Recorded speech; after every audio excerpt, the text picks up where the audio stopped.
നമുക്ക് ഉള്ളിലേക്ക് കയറാം, മതിച്ചെണ്ണയും കാണാം. ഇങ്ങോട്ടാണോ? ചേച്ചി വരാം വരാം വരാം. എന്റെ അമ്മ, ഈ വീട്ടില് നിറയെ സാധനങ്ങളാണല്ലോ, നിറയെ ഫോട്ടോസ്, നിറയെ ഐറ്റംസ്.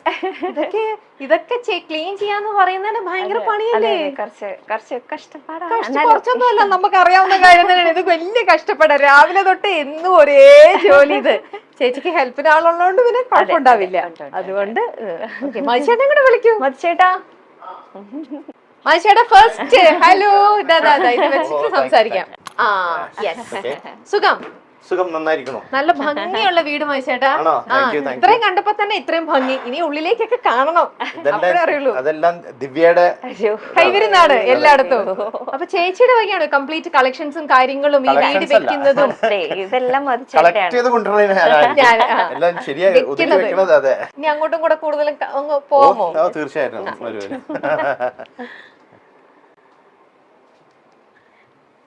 ഈ ആന്റിക് പീസസിനോട് അങ്ങനെ എന്തൊക്കെയാ നോക്കിയത്, എത്ര സാധനങ്ങളാണ്. ഇവിടെ ഒന്നും ഒതുങ്ങിയിട്ടുണ്ടാവില്ലല്ലോ മുള്ളുണ്ട് കുറച്ച്. ഇതിപ്പോ അവസാനം കിട്ടിയൊരു കുറച്ച് ദിവസം മുമ്പ് കിട്ടിയ ഒരു അവാർഡാണ്. ഇതിലുള്ളതെല്ലാം തന്നെ അവാർഡ്സ് ആണ്. ചായ റെഡി, വന്നപ്പോഴേ ചായയൊക്കെ റെഡി ആയത്. Thank you. ഇതൊക്കെ പ്രത്യേകിച്ച് കുട്ടികളുടെ ഇഷ്ടത്തിന് അങ്ങനെയൊന്നും വെച്ചിരിക്കണമെന്നല്ല.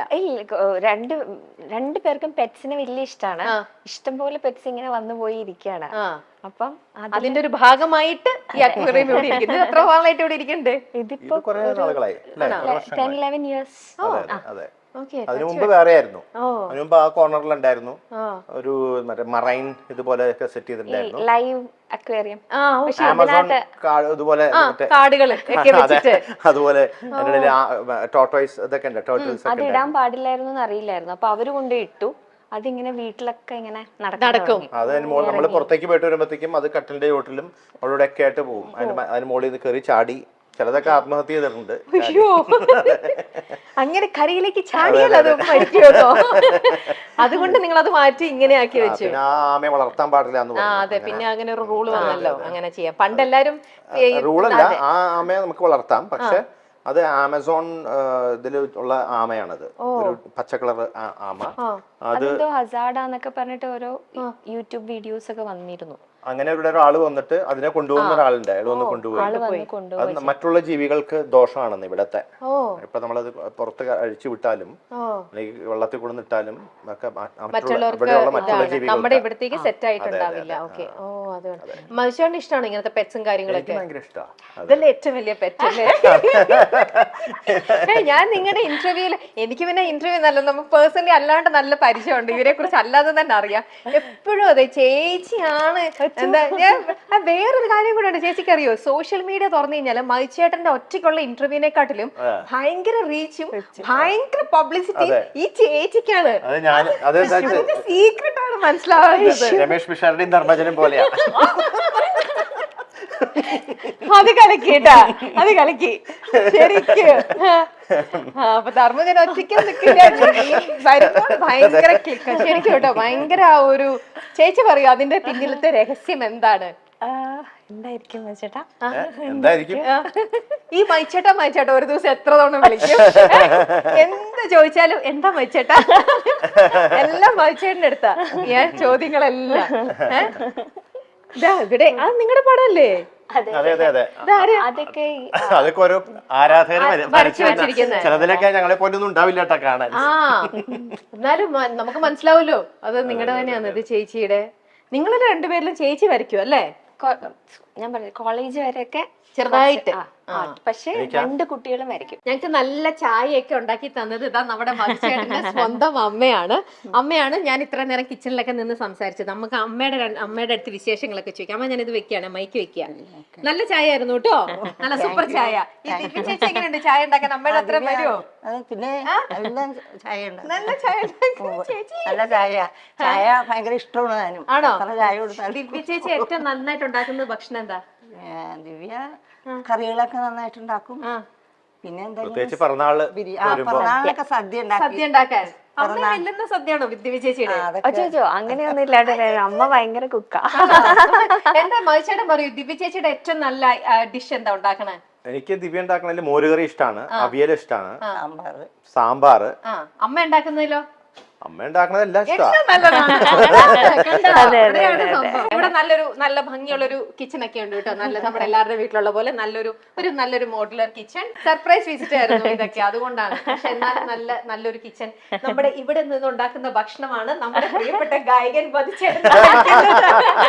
ഇതൊക്കെ ആൾക്കാർ അറിയണ്ടേ ഇതൊക്കെയാണെന്നുള്ളത്. എല്ലാവർക്കും വലിയൊരു ഇതാണ് മതിച്ചേട്ടനായിരിക്കും കഴിക്കുന്ന ഭക്ഷണം, എങ്ങനെ ജീവിക്കുന്ന രീതിയൊക്കെ. അപ്പൊ അതൊക്കെ എല്ലാവർക്കും അറിയണ്ടേ.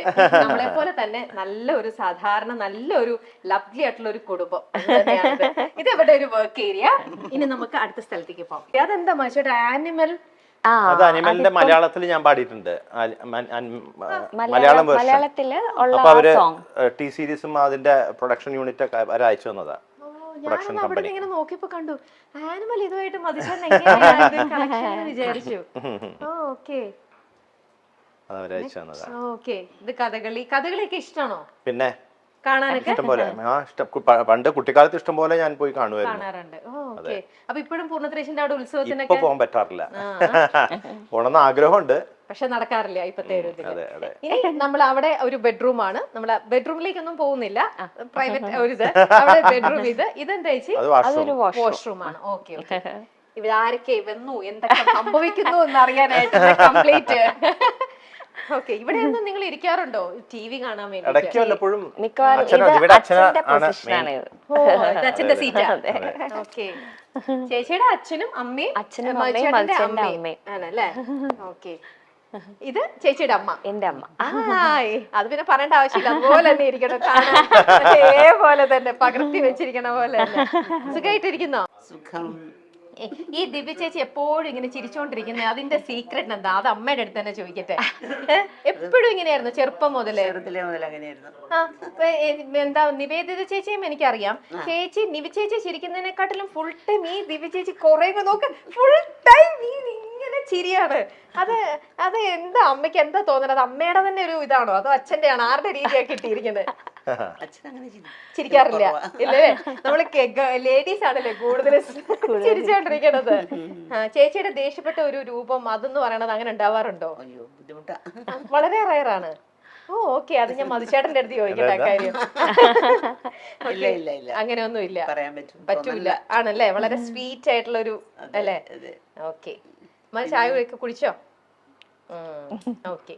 ഞങ്ങളെന്നാ ബാക്കി ഇതിലേക്ക് പോട്ടെ. ശരി കേട്ടോ അമ്മ, ടേക്ക് കെയർ. കാണാം. അപ്പൊ അത് അമ്മയുടെ മുറിയായിരുന്നു. അതിലേക്ക് പോവാമോ? പോവാം. ലൈറ്റ് ഇല്ലാതെ പോയി, കഷ്ടം. അതാ കറണ്ട് പോയിരിക്കാണ് കേട്ടോ. ഞങ്ങൾ ഇൻവേർട്ടറിലാണ് ഇപ്പൊ ഇതെല്ലാം ഇട്ടിരിക്കുന്നത്. അതുകൊണ്ട് എല്ലാ ലൈറ്റ്സും നമുക്ക് ഓണായി കിട്ടില്ല.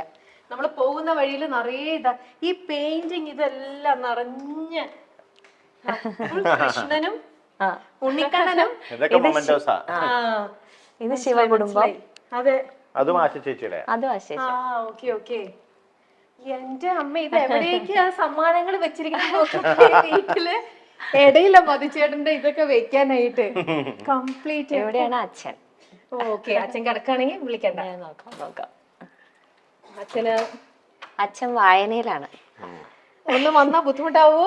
അച്ഛാ, ഒരു ഇന്റർവ്യൂവിന്റെ രമ്യ അറിയില്ലേ? രമ്യ, നിഖിലിന്റെ രമ്യ ഓർമ്മയില്ലേ? രമ്യ ചേച്ചിയുടെ അച്ഛനാണ് കേട്ടോ. അച്ഛൻ ഭയങ്കര റീഡിങ് ഹാബിറ്റ് ഉള്ള ഒരാളാണ്. അച്ഛൻ ഒരുപാട് വായിക്കും. അപ്പൊ അച്ഛൻ വായിച്ചുകൊണ്ടിരിക്കുമ്പോ ഞങ്ങൾ ഒന്ന് ബുദ്ധിമുട്ടിക്കാൻ വന്നതാ. ഇത് അച്ഛന്റെ മൈക്കാണ്. മൈക്ക് പറയണത് കേൾക്കാനായിട്ട്. സുഖമായിട്ടിരിക്കണോ? പിന്നെ ചായ കുടിച്ചോ? ചായ കുടിച്ചു. എന്ത് ബുക്കാ ഈ വായിക്കുന്നേ? അയോധ്യ. വായിച്ചു കഴിയാറായി. അതല്ല, ഒരുപാട് സത്യങ്ങളാ നമ്മൾ അറിയാത്ത സത്യങ്ങൾ അതിനകത്ത് മുഴുവനും. എന്തൊക്കെ കാര്യങ്ങളായാലും അറിയില്ലേ? ഈ മക്കൾക്കുണ്ടോ ഇതേപോലെ റീഡിങ് ഹാബിറ്റ്? മക്കൾക്ക് വായിക്കാനുള്ള ശീലമുണ്ട്. ഉണ്ട്. ആ മകനില്ല.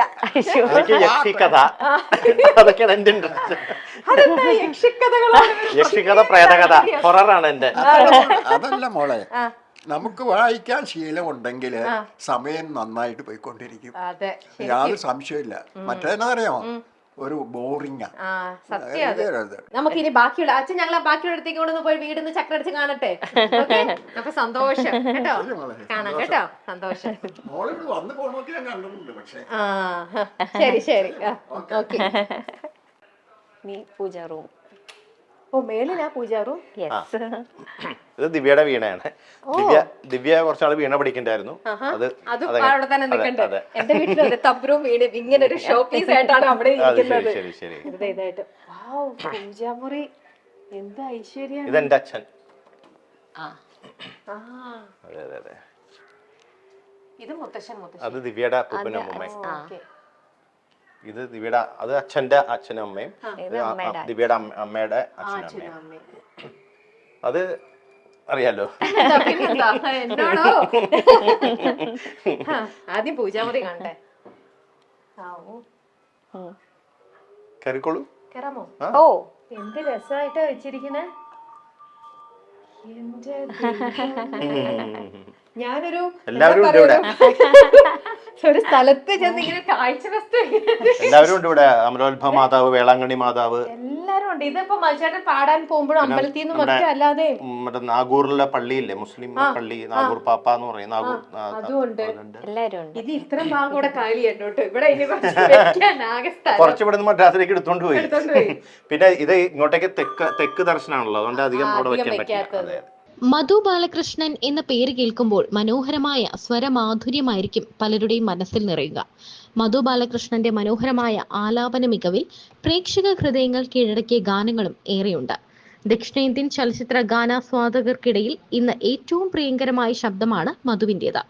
ബാല്യത്തിലെ ആരംഭിച്ച കർണാടിക് സംഗീത പഠനത്തിന്റെ പിൻബലം മധു ബാലകൃഷ്ണന് സ്വരശുദ്ധിയും ഭാവശുദ്ധിയും നൽകിയപ്പോൾ അതിമനോഹരമായ ശബ്ദത്തിനുടമ കൂടിയായ മധു ബാലകൃഷ്ണൻ മറ്റ് ദക്ഷിണേന്ത്യൻ യുവ ഗായകർക്കിടയിൽ തീർത്തും വ്യത്യസ്തനായി. 2002 വാൽക്കണ്ണാടി എന്ന ചിത്രത്തിലെ അമ്മേ അമ്മേ എന്ന പാട്ടിലൂടെ കേരള സംസ്ഥാന ചലച്ചിത്ര പുരസ്കാരത്തിന് മധു ബാലകൃഷ്ണൻ അർഹനായിട്ടുണ്ട്. സംഗീത ലോകത്ത് ഇനിയും ഏറെ ദൂരങ്ങൾ താണ്ടി നിരവധി അംഗീകാരങ്ങൾ മധു ബാലകൃഷ്ണൻ നേടുമെന്നാണ് സംഗീത പ്രേമികളുടെ എല്ലാം ആഗ്രഹം. അദ്ദേഹത്തിന്റെ വീട്ടുവിശേഷങ്ങളാണ് ഇപ്പോൾ ശ്രദ്ധ നേടുന്നത്. എറണാകുളത്താണ് അത്യാധുനിക സൗകര്യങ്ങൾ അടക്കമുള്ള മധുവിന്റെ ലക്ഷറി ഹൗസ് സ്ഥിതി ചെയ്യുന്നത്. മധുവിനൊപ്പം സ്വന്തം അമ്മയും ഭാര്യയുടെ മാതാപിതാക്കളുമുണ്ട്. ചെന്നൈയിലും മധു ബാലകൃഷ്ണന് വീടുണ്ട്. 2 നിലകളിലായി സ്ഥിതി ചെയ്യുന്ന വീടിനകം നിറയെ മധുവിന് സംഗീത ലോകത്ത് നിന്നും ലഭിച്ച അംഗീകാരങ്ങളാൽ നിറഞ്ഞിരിക്കുകയാണ്. അമ്പലത്തിന് സമാനമായ രീതിയിലാണ് വീടിന്റെ രൂപകൽപ്പന. മൃഗസ്നേഹികളാണ് മധുവിന്റെ കുടുംബം. അതുകൊണ്ട് തന്നെ നിരവധി നായ്ക്കളും അക്വേറിയവും എല്ലാം വീടിനുള്ളിലുണ്ട്. മാധവം എന്നാണ് വീടിന് ഗായകൻ പേര് നൽകിയിരിക്കുന്നത്. മൂത്തമകൻ പിറന്നതിന് ശേഷമാണ് വീട് വാങ്ങിയത്. അതുകൊണ്ടാണ് വീടിന് മധുവും ഭാര്യയും മാധവം എന്ന് പേരിട്ടത്.